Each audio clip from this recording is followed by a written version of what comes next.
अस्सलाम वालेकुम स्टूडेंट्स। आज के लेक्चर में मैं पहले आप लोगों के साथ नाइट्रोजन रूल को डिस्कस करूँगी।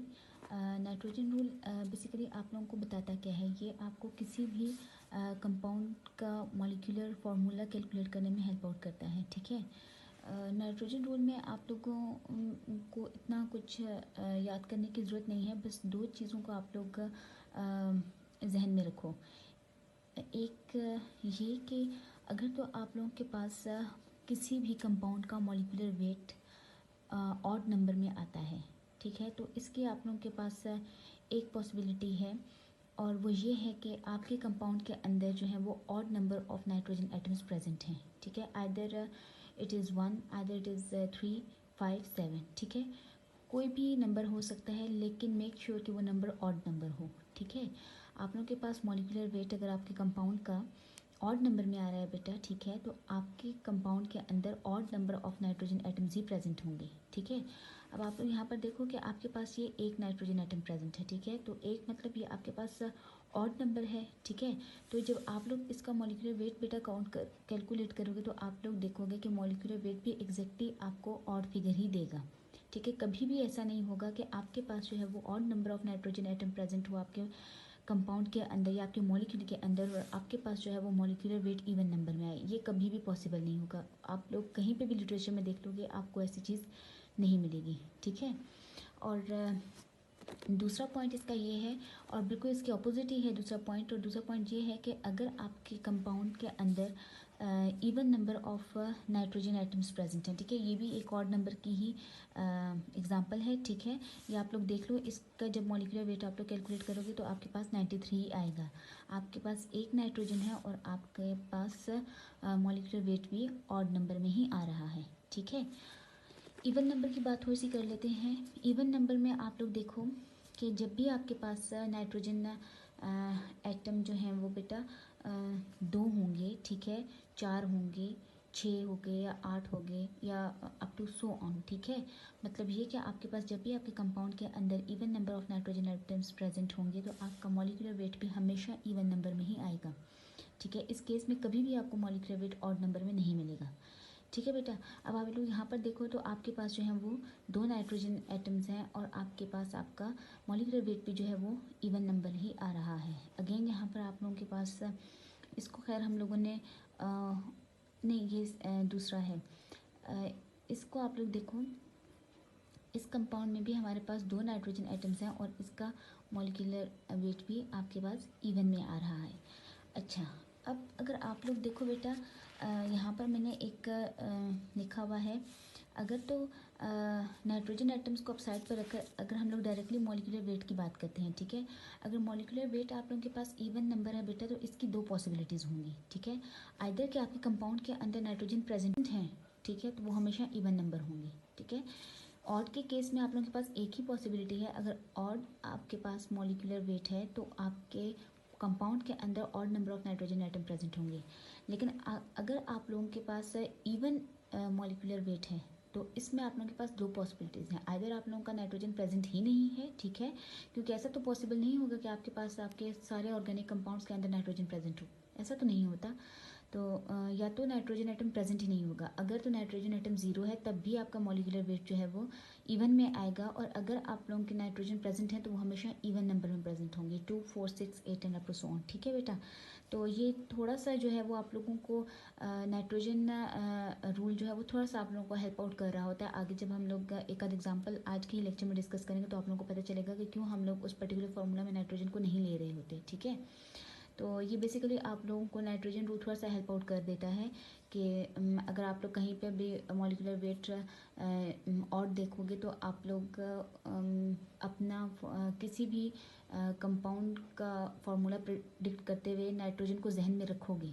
ठीक है, कि हम लोग इसमें नाइट्रोजन डाल सकते हैं क्योंकि हमारे पास जो है वो एक नाइट्रोजन डाल सकते हैं, या कोई भी और नंबर ऑफ नाइट्रोजन्स को ऐड कर सकते हैं क्योंकि हमारा मॉलिक्यूलर वेट जो है वो ऑड नंबर है। ठीक है बेटा, तो बस इन 2 चीज़ों को आप लोगों ने याद रखना है। सेकंड हम लोग कर लेते हैं calculation of double bond equivalent. ठीक है, अब ये आप लोगों को डबल बॉन्ड इक्विवेलेंट आप लोगों को बेटा क्या बता रहा होता है, ये आप लोगों को नंबर ऑफ बॉन्ड्स और रिंग्स के बारे में बताता है कि किसी भी पर्टिकुलर कंपाउंड के अंदर कितने बॉन्ड्स प्रेजेंट हैं, डबल बॉन्ड्स, ठीक है, और कितने रिंग्स प्रेजेंट हैं, ठीक है। तो ये वाला रूल आप लोगों को इन दो चीज़ों के बारे में बताएगा, ठीक है। अगर आप लोग इसका फॉर्मूला देख लो तो इसका फॉर्मूला कुछ यहाँ पर मैंने ऐसे लिखा हुआ है, A+1 minus B minus C divided by 2, ठीक है। अब इसमें क्या है बेटा, आपके पास सी को आप लोग ए से कंसिडर करो, ठीक है। जहाँ पर ए है वहाँ पर आप लोग जो वो नंबर ऑफ कार्बन आइटम्स डालोगे, जहाँ पर आप लोगों के पास बी है वहाँ पर आप लोग नंबर ऑफ हाइड्रोजन आइटम्स डालोगे, जहाँ पर आप लोगों के पास सी है वहाँ पर आप लोग नंबर ऑफ नाइट्रोजन आइटम्स डालोगे, और जहाँ पर आपके पास डी है फॉर्मूला के अंदर वहाँ पे आप लोग क्या करोगे, आप लोगों ने ऑक्सीजन डाल देना है, ठीक है। तो अब आप लोग बेटा यहाँ पर आ जाओ, तो यहाँ पर आप लोग देखो एक मैंने मॉलिक्यूलर फार्मूला लिया हुआ है, ठीक है, C26H16, ठीक है। अब अगर इसमें हम लोग इस फार्मूला के अकॉर्डिंग चेक करें कि इस फार्मूला का जो भी स्ट्रक्चर बनेगा उसमें कितने डबल बॉन्ड प्रेजेंट हैं या उसमें कितने रिंग्स प्रेजेंट हैं, तो उस चीज़ के लिए हम लोग ये रूल बेसिकली यूज़ कर रहे होते हैं। तो अब आप लोग देखो बेटा, ए में मैंने क्या कहा था कि आप लोग क्या कर दो, आप लोग कार्बन आइटम्स आप लोगों ने डालने हैं, ठीक है। तो कार्बन आइटम्स बेटा कितने हैं आप लोगों के पास, 26 + 1 माइनस बी में आप लोगों ने हाइड्रोजन आइटम्स डालने हैं, और हाइड्रोजन आइटम्स कितने हैं, 16 माइनस सी में आप लोगों ने बेटा क्या पुट करना है, नाइट्रोजन, तो -0 डिवाइडेड बाई 2, ठीक है। अब आप लोग यहाँ पर आ जाओ, तो ये क्या बन गया, ये 27 माइनस आप लोग देखोगे कि ये आपके पास बनेगा कुछ 8, ठीक है। 16 डिवाइड बाई 2 आप लोग करोगे तो आपके पास 8 आ जाएगा, और ऑन द होल आप लोगों के पास जो वैल्यू आएगी वो 19 है। अब इस 19 से आप लोगों को बेटा क्या पता चल रहा है, इस 19 से आप लोग 3 बातें जो हो वो प्रिडिक्ट कर सकते हो, ठीक है। आइदर आपके मॉलिक्यूल के अंदर 19 डबल बॉन्ड प्रेजेंट हैं, ठीक है। एक पॉसिबिलिटी तो ये होगी कि आपके मॉलिक्यूल के, आपके कंपाउंड के अंदर जो है वो 19 के 19 डबल बॉन्ड्स हैं, ठीक है। दूसरी पॉसिबिलिटी ये है कि आपके मॉलिक्यूल के अंदर जो है वो 19 रिंग्स प्रेजेंट हैं, ठीक है। और तीसरी जो कि ज़्यादा देखी जाती है, ठीक है, तीसरी ज़्यादा देखी जाती है, और वो ये है कि या आपके मॉलिक्यूल के अंदर जो है वो डबल बॉन्ड प्लस रिंग्स, ठीक है, वो इक्वल टू कितने हैं, 19 की, ठीक है। अब इस चीज़ के अकॉर्डिंगली आप लोग देखो, ये एक स्ट्रक्चर है बेटा, इसको आप लोग देखो, तो यहाँ पर आप लोग देखो ये इसके अकॉर्डिंगली कुछ ऐसा आप, हम ये तो नहीं कहेंगे कि सिर्फ इस रूल के बेसिस पे हम लोगों ने जो है वो ये स्ट्रक्चर जो है वो डाल दिया है। ये जो रूल्स हैं बेटा, नाइट्रोजन रूल हो गया या ये डबल बॉन्ड इक्विवेलेंट हो गया रूल, इसकी कैलकुलेशंस ये हम लोग कंफर्मेशन के लिए बेसिकली यूज़ कर रहे होते हैं, ठीक है। आप लोग ये नहीं कह सकते कि आप इन छोटे छोटे रूल्स की बेसिस पर पूरे का पूरा कंपाउंड का स्ट्रक्चर जो हो वो ड्रॉ कर सकते हो, इट इज़ नॉट पॉसिबल, ठीक है। आप लोग तो अकेले सिर्फ मैथ स्पेक्ट्रोमेट्री की बेसिस पर भी किसी भी स्ट्रक्चर का किसी भी कंपाउंड को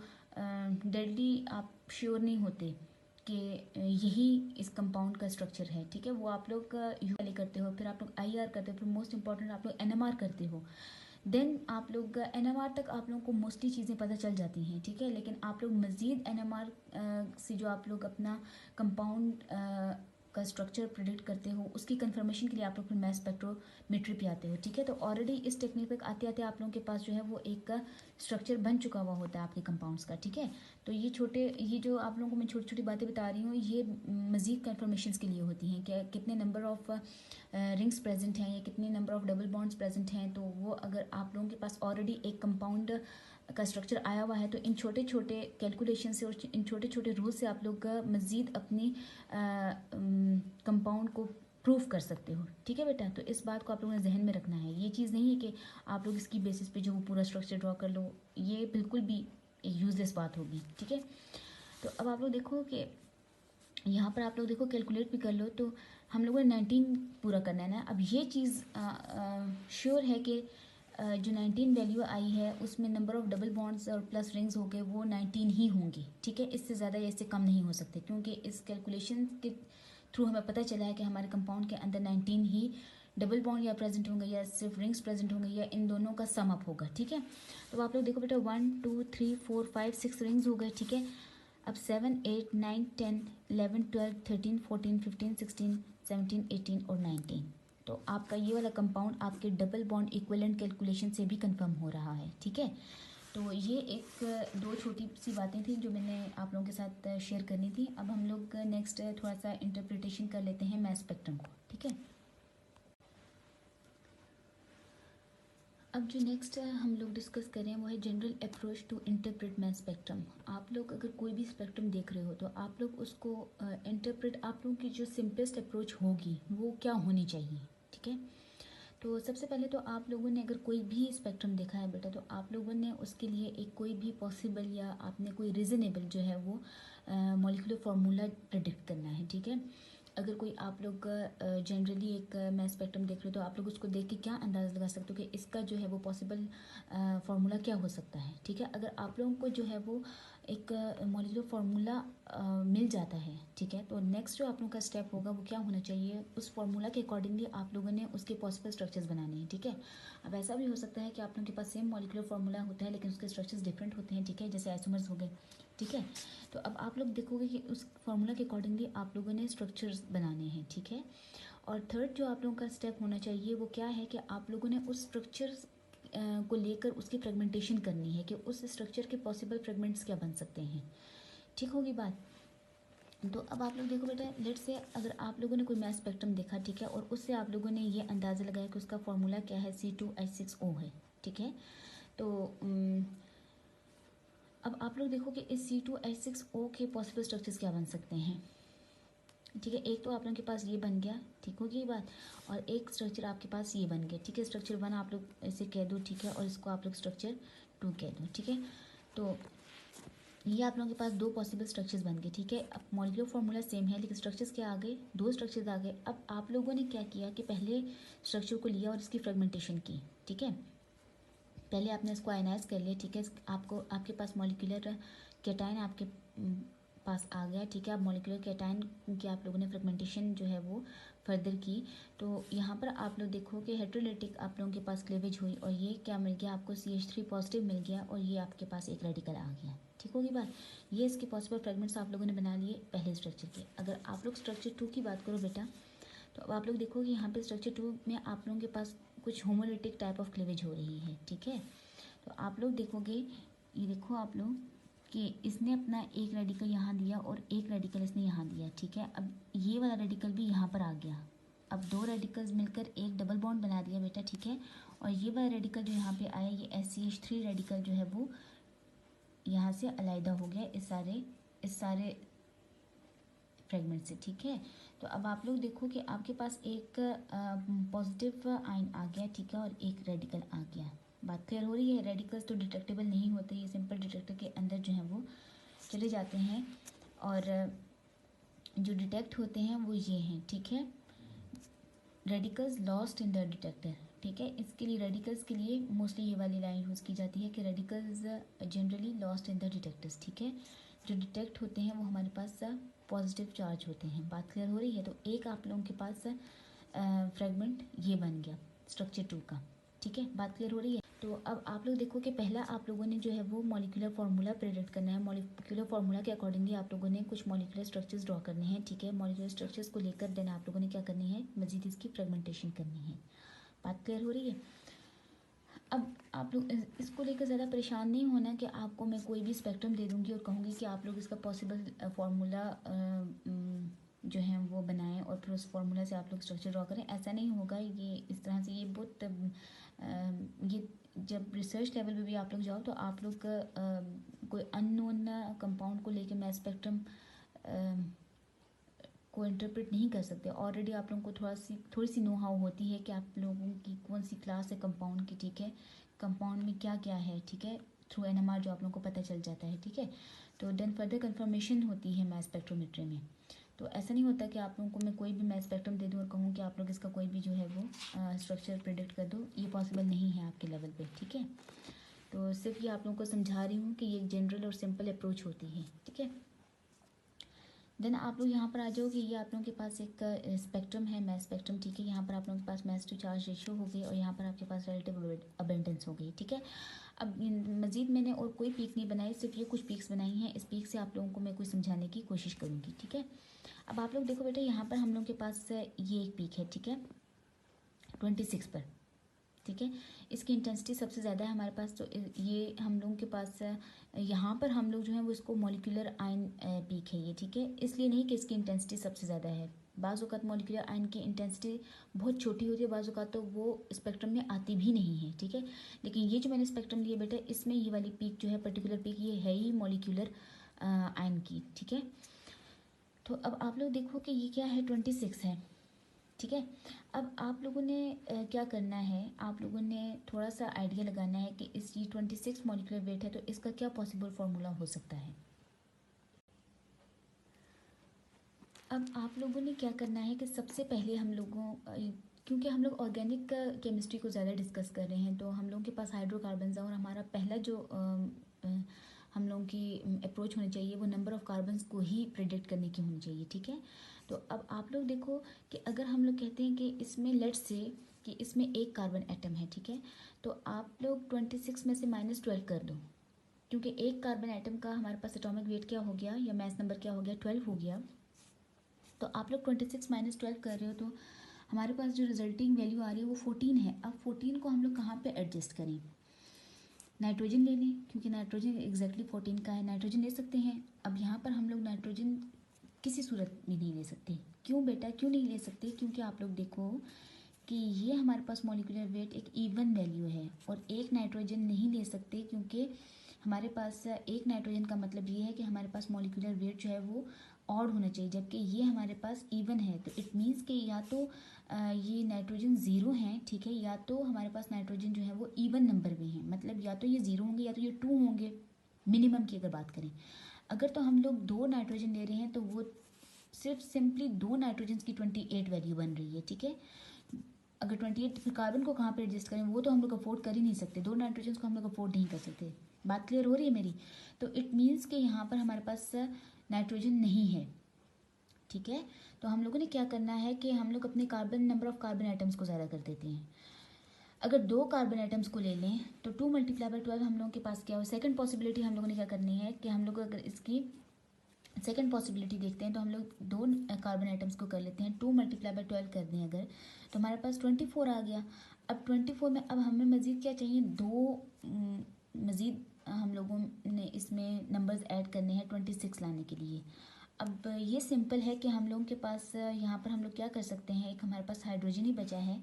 अगर हम लोग 2 हाइड्रोजन लगा दें, इसमें C2H2 कर दें, तो बेटा ये अल्काइन बन रहा है ना हमारे पास, देखो आप, ये अल्काइन बन रहा है ना। तो इससे हम लोगों ने, ये हमारी सिंपलेस्ट अप्रोच है किसी भी मास स्पेक्ट्रम को डिटरमिन करने की, किसी मास स्पेक्ट्रम के अंदर एक पर्टिकुलर पीक को डिटरमिन करने की, ठीक है। तो ये मॉलिक्यूलर पीक हम लोगों ने ली है, और यहाँ से हमने थोड़ा सा आइडिया लगाया है कि आप लोगों का ये कुछ ऐसा पॉसिबल फार्मूला और कुछ ऐसा इसका पॉसिबल स्ट्रक्चर बन सकता है, ठीक है। बात समझ आ रही है मेरी। तो ये तो बहुत सिंपल था, ठीक है। नेक्स्ट आप लोग अगर इस एग्ज़ाम्पल पर आओ बेटा, तो आप लोग ये देखो कि ये मैंने एक और मास स्पेक्ट्रम लिया है, और यहाँ पर एक ये मॉलिक्यूलर आयन पीक है, ठीक है, और ये आपके पास M+1 पीक हो गई, ठीक है। मॉलिक्यूलर वेट क्या हो गया, 128 हो गया आपके पास। और यहाँ पर मैं एज्यूम करती हूँ मेरे पास लेट्स से 10 कार्बन आइटम्स हैं, क्योंकि आप लोग देखो मॉलिक्यूलर वेट बहुत ज़्यादा है हमारे पास, तो हम लोग जो है वो 10 कार्बन आइटम्स कर देते हैं। अगर आप लोग बेटा डायरेक्टली नहीं भी कर सकते, अगर हम लोग खुद से एज्यूम ना करें, तो नंबर ऑफ़ कार्बन आइटम्स को डिटर्मिन करने के लिए, कैलकुलेट करने के लिए हमारे पास एक फार्मूला होता है, ठीक है, कि किसी भी कंपाउंड के अंदर कितने number of carbon atoms present हैं। उसके लिए हमारे पास एक स्पेसिफिक फार्मूला है, और वो क्या है, M+1 डिवाइडेड बाय M। अब ये M+1 क्या है बेटा, ये हमारे पास इंटेंसिटी है, ठीक है। ये हमारे पास क्या होगी, ये हमारे पास इंटेंसिटी होती है M+1 पीक की। M+1 पीक क्या है, आइसोटोपिक पीक है, ठीक है। और ये क्या है, मॉलिक्यूलर आयन पीक है। ये बेसिकली हमारे पास इंटेंसिटी होती है, और मॉलिक्यूलर आयन पीक की इंटेंसिटी हम लोग क्या कहते हैं कि इस केस में क्या है, और ये आप लोगों को गिवन होगी, ठीक है, ये आप लोगों को गिवन होती है, ये भी और ये भी, ठीक है। ये यहाँ से आप लोगों को पता चलती है बेटा, यहाँ से ये इंटेंसिटी आप लोगों को हमेशा आपके वाई एक्सिस से मिलेगी, ठीक है। या अगर आप लोगों को वाई एक्सिस से आप लोग एग्जैक्टली कैलकुलेट ना भी कर सको, तो ये आप लोगों को टेबल्स बने हुए होते हैं, वहाँ पर आप लोगों को इसकी एग्जैक्ट इंटेंसिटी जो है वो मिलती है। मॉलिक्यूलर आयन पीक्स की या आइसोटोपिक पीक्स की। जो यूजुअली जो कार्बन जो एटम ज़्यादा यूज़ हो रहे होते हैं, जैसे हमारे पास कार्बन हो गया, सल्फ़र हो गया, ऑक्सीजन हो गया, सिलिकॉन हो गया, नाइट्रोजन हो गया, हाइड्रोजन हो गया, क्लोरीन, ब्रोमीन, ठीक है। तो इनकी आप लोगों को इंटेंसिटी दी हुई होती है, मॉलिक्यूलर आयंस की भी और आइसोटोपिक आयंस की भी, आइसोटोपिक आयन पीक्स की भी, ठीक है।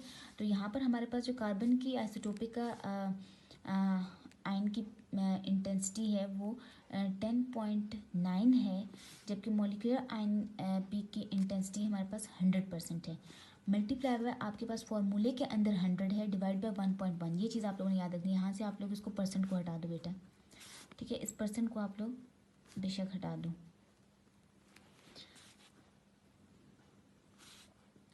100 डिवाइडेड बाय 1.1, ठीक है। तो आप जब इस सारी इस सब एक्सप्रेशन को जब आप लोग कैलकुलेट करोगे तो एट द एंड आप लोग देखोगे कि 9.9 आपके पास आंसर आएगा। आप लोग कैलकुलेट करके बेशक देख भी लो, तो विच इज़ इक्वलेंट टू या अप्रॉक्सीमेटली इक्वल टू 10। तो इट मीन्स कि आपके कंपाउंड के अंदर कितने कार्बन आइटम्स प्रेजेंट हैं? 10। तो ये चीज़ आप लोगों को क्लियर होगी कि आपके पास कार्बन एटम्स 10 कैसे आए। या तो आप लोग अगर खुद से रफली भी एज्यूम करो तब भी आप कर सकते हो, लेकिन वो थोड़ा सा डिफ़िकल्ट होता है। तो आप लोग एक प्रॉपर फार्मूला यूज़ कर लो, ठीक है। आइसोटोपिक पीक की intensity divide by molecular ion peak की intensity multiply by 100 divide by 1.1, ठीक है। ये इंटेंसिटीज़ आप लोगों को ग्राफ्स के थ्रू भी आप लोग जो हो वो देख सकते हो, ठीक है, अपने वाई एक्सिस पर। और अगर आप लोगों के लिए ये पॉसिबल ना हो तो टेबल्स में भी ये दी हुई होती हैं लिटरेचर के अंदर, ठीक है। तो वहाँ से आप लोग इनकी जो है वो एग्जैक्ट वैल्यूज़ पुट करके तो आप लोग नंबर ऑफ कार्बन आइटम्स को कैलकुलेट कर सकते हो। बात क्लियर हो रही है? अब आप देखो कि 10 अगर आप लोगों के पास कार्बन आइटम्स, ये तो श्योर हो गया कि आपके पास जो है वो 10 कार्बन आइटम्स प्रेजेंट हैं, ठीक है, इस वाले मैस स्पेक्ट्रम के अंदर, ठीक है। अब आप 10 कार्बन एटम्स प्रेजेंट हो गया आपके पास, तो उनको मल्टीप्लाई बाय आप लोग 12 कर लो उसके एटॉमिक वेट से, तो क्या आपके पास वैल्यू आएगी 120, ठीक है। अब 120 के अंदर आप लोग क्या ऐड करोगे तो आपके पास 128 बनेगा, ठीक है। तो आप लोग देखो कि नाइट्रोजन को अगेन आप लोग नहीं कर सकते, यूज़ कर सकते। तो यहाँ पर सिंपल आप लोग जो हो वो ऐड करोगे, ऑक्सीजन करोगे तो वो 16 पे चला जाएगा। अगेन वो आपकी वैल्यू से एक्सीड कर रही है, तो यहाँ पर आप लोग सिंपली प्रोटॉन से लगा दोगे, हाइड्रोजन से लगा लोगे, ठीक है। तो 8 हाइड्रोजन आप लोग लगाओ तो आपके पास एग्जैक्टली 128 वैल्यू बन रही है। तो इसका कुछ ये स्ट्रक्चर, ये फार्मूला बन जाएगा। पहले आप लोगों ने फार्मूला बनाना होता है, ठीक है। तो ये C10H8 बन गया आपके पास। अब इसका आप लोग क्या करोगे कि कुछ पॉसिबल स्ट्रक्चर बनाने की कोशिश करोगे, ठीक है। तो आप लोग देखोगे कि आपके पास कुछ ऐसा स्ट्रक्चर बनेगा इस फॉर्मूला के लिए, ठीक है। अगेन आप लोग इसके नंबर ऑफ डबल बॉन्ड्स और आप इसके नंबर ऑफ रिंग्स को डबल बॉन्ड इक्विवेलेंट कैलकुलेशंस के थ्रू कैलकुलेट भी कर सकते हो। तो आपके पास यही चीज़ आएगी, ठीक है। बात क्लियर हो रही है? अब आप लोग यहाँ पर आ जाओ, ठीक है। यहाँ पर आप लोग देखोगे कि ये एक और मैंने एक छोटा सा मैं स्पेक्ट्रम लिया है, ठीक है, जिसके आप लोगों के पास मॉलिक्यूलर आयन पीक क्या है 68 पर अपीयर हो रही है, जबकि आपके पास आइसोटोपिक पीक जो है वो M+1 वो 69 पर अपीयर हो रही है, ठीक है। बात क्लियर हो रही है?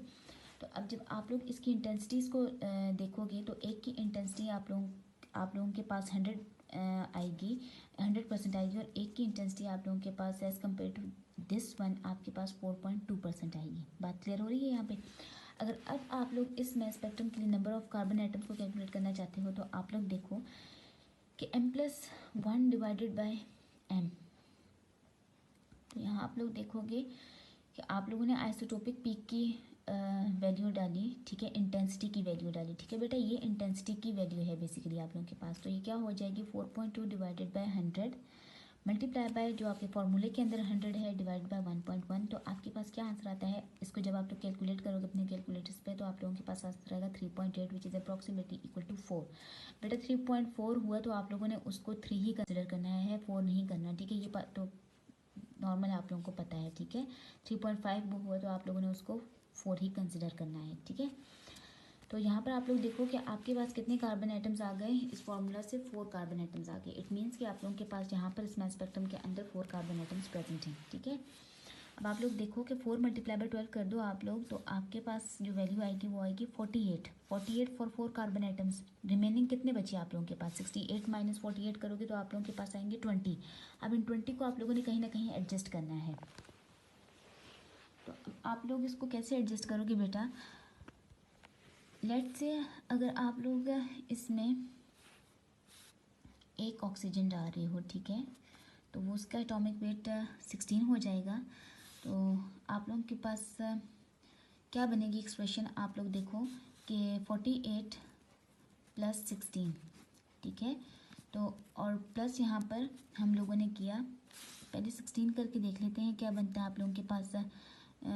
14 बनेगा शायद, 8 9 10 11 12 13 14, ठीक है, 14 1, तो ये कुछ 64 बन रहा है, ठीक है। अब आप लोगों को मज़ीद क्या चाहिए? 4 और नंबर चाहिए आप लोगों को इसको सेटिस्फाई करने के लिए। तो आप लोग एटॉमिक नंबर सिर्फ हाइड्रोजन का ऐसा है, ठीक है, कि जो आप लोगों को ये देगा 68।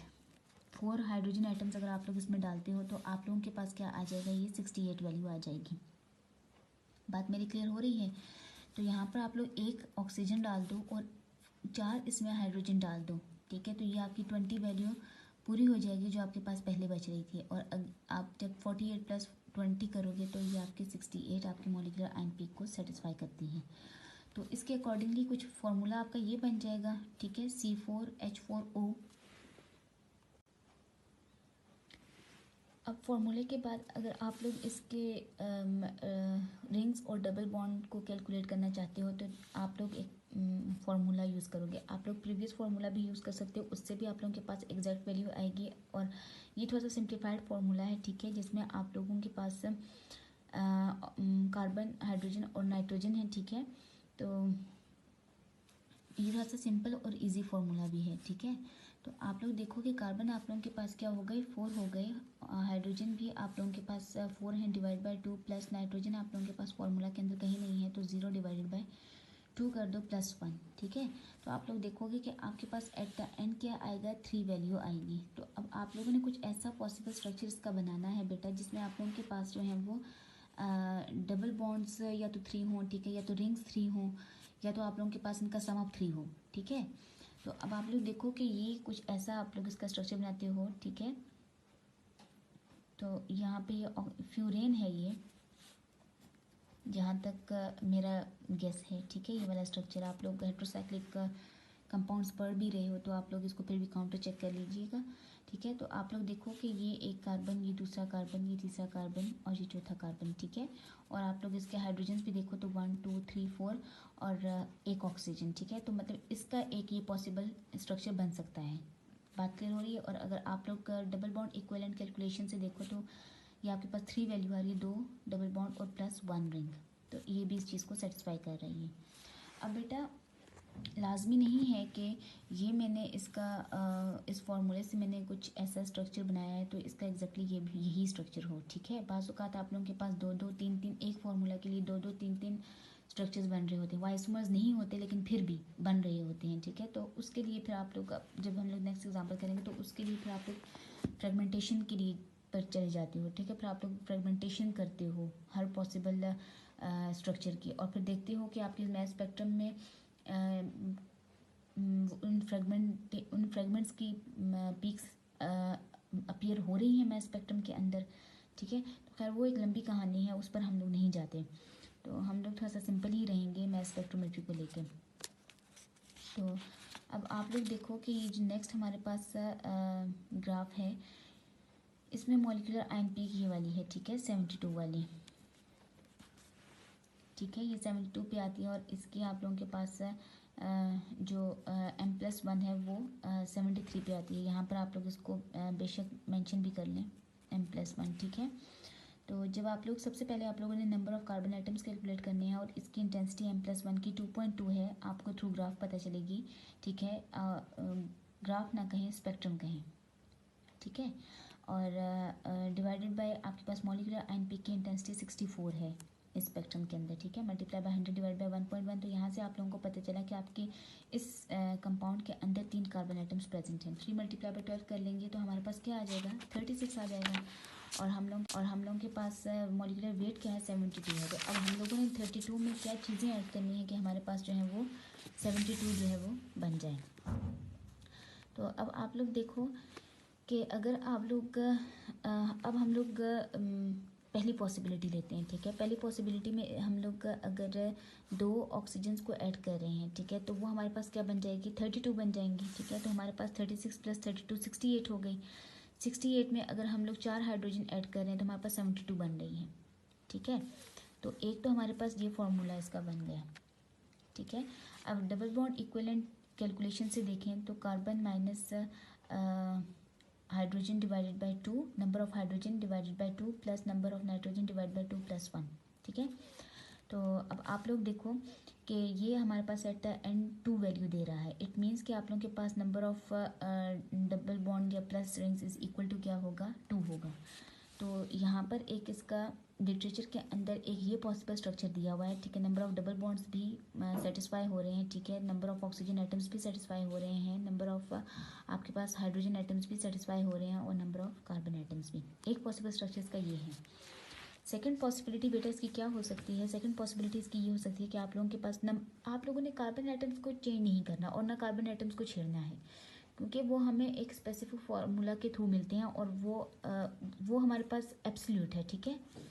तो वो वहाँ से हमें पता चला कि हमारे पास 3 कार्बन आइटम्स हैं और अब हम लोगों ने कार्बन आइटम्स को सेम रख के बाकी चीज़ों को जो है वो चेंज करके देखना है, ठीक है, कि हमारे पास क्या पॉसिबल फार्मूला बन सकता है, ये पॉसिबल या रीजनेबल फार्मूला क्या हो सकता है, ठीक है। तो अब आप लोग देखो कि अगर हम लोग इसमें 2 नाइट्रोजन ऐड कर दें, ठीक है, 2 नाइट्रोजन ऐड कर सकते हैं, नाइट्रोजन इसमें ऐड कर सकते हैं क्योंकि ये इवन नंबर है, ठीक है। 72 इवन नंबर, तो 2 नाइट्रोजन ऐड कर सकते हैं, एक्सीड भी नहीं हो रहा 72 से ज़्यादा। तो आप लोग देखो कि 2 नाइट्रोजन आइटम्स अगर हम लोग ऐड करें तो 14 × 2 इज इक्वल टू 28 हो गया, ठीक है। 36 + 28 कर दिया हम लोगों ने और रिमेनिंग हमने अब मज़ीद 8 हाइड्रोजन्स चाहिए होंगे, ठीक है। तो आप लोग देखो कि इसके बाद हम लोगों को कुछ ऐसा फॉर्मूला मिलेगा सारी कैलकुलेशंस करके, ठीक है। अब आप लोग इसके लिए डबल बॉन्ड इक्विवेलेंट कैलकुलेशंस करोगे तो आप लोग देखोगे कि आपके कंपाउंड के अंदर जो है, अगर इस फॉर्मूला को ले रहे तो आपके कंपाउंड के अंदर सिर्फ एक डबल बॉन्ड होगा, या डबल बॉन्ड भी हो सकता है, सिर्फ एक रिंग भी हो सकता है, इन दोनों में से कुछ भी हो सकता है, ठीक है। तो अब आप लोग इसके अकॉर्डिंगली कुछ स्ट्रक्चर बनाओगे ऐसा। तो आप लोग देखो कि एक आप लोगों के पास डबल बॉन्ड है, 2 आप लोगों के पास नाइट्रोजन है और आप लोगों के पास जो है वो हाइड्रोजन भी हाइड्रोजन आप लोगों के पास 3 है, 8 हैं, ठीक है। तो 6 7 8, ठीक है। और कार्बन आइटम्स भी आप लोगों के सेटिस्फाई हो रहे हैं 1 2 3। तो एक पॉसिबल स्ट्रक्चर ये है।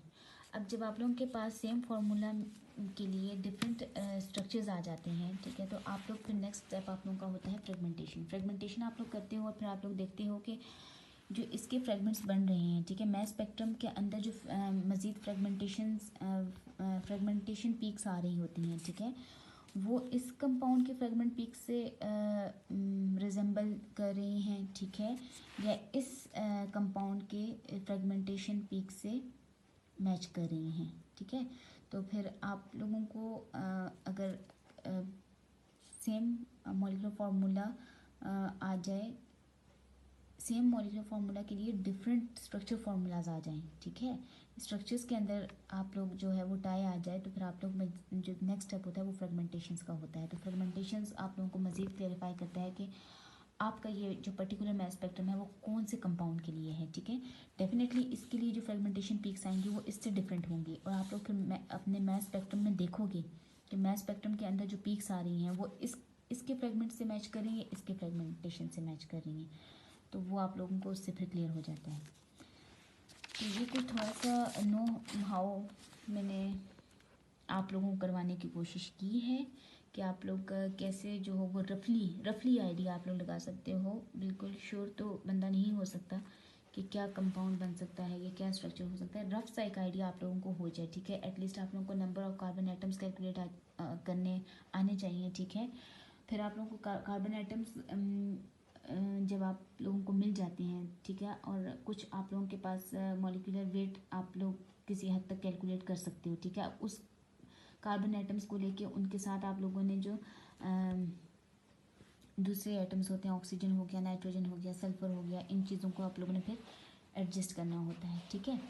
अच्छा, एक जो पॉइंट मैंने आप लोगों को यहाँ पे बताना था, वो आप लोग देखो कि आप लोगों के पास जो है ना क्लोरीन हो गया, ब्रोमीन हो गया, या आप लोगों के पास सल्फ़र हो गया, ठीक है। इसकी प्रेजेंस आप लोगों के इसकी प्रेजेंस का अंदाज़ा आप लोग जो वो M+2 पीक से भी लगा सकते हो। अगर तो आप लोगों के अब यहाँ पर आप लोग देखो, इस स्पेक्ट्रम के अंदर आप लोगों के पास आप लोग कार्बन के साथ देखो, यहाँ पर आप लोगों ने ऑक्सीजन को एडअप किया, यहाँ पर आप लोग कार्बन के साथ क्लोरीन या ब्रोमीन को या सल्फर को आप लोग या सिलिकॉन को आप लोग एडअप नहीं कर सकते। क्यों नहीं एडअप कर सकते बेटा? क्योंकि इस स्पेक्ट्रम के अंदर M+2 की एक प्रोमिनेंट पीक अपीयर होती है।